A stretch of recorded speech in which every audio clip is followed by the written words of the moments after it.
আসসালামু আলাইকুম। বেশ কেমন আছেন আপনারা? আশা করি সবাই ভালো আছেন। আলহামদুলিল্লাহ, আমি আপনাদের দোয়ায় অনেক ভালো আছি। আজকে যে মেশিনটা আমি কাজ করছি, এই মেশিনটা একটা 38 dia 18 gauge machine, drop needle. এখানে ড্রপটা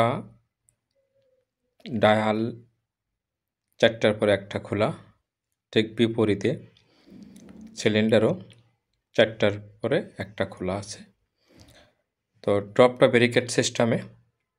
তো এই মেশিনটাই ল্যাকড়া কাটা কীভাবে ঠিক করব। আমি যে টেনশন ভলিউমে কাজ করছি এটা তো ডায়ালের টেনশন ভলিউম।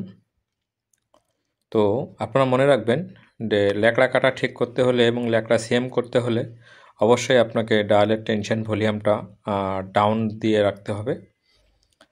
যদি আপনি শুধুমাত্র সিঙ্গেল পার্টে ল্যাকড়া খাওয়ান অর্থাৎ ডায়াল পার্টে যদি আপনি ল্যাকড়া খাওয়ান, সেক্ষেত্রে আপনাকে ডায়ালের ভলিউম টাইট রাখতে হবে আর সিলিন্ডারের ভলিউম লুজ রাখতে হবে। তাহলে এখানে সুবিধা হবে। টেনশন যখন টাইট হবে তখন আপনি সিলিন্ডারের ভলিউমে উঠাই নিতে পারবেন আর ডায়ালে ভলিউম দাবাতে পারবেন।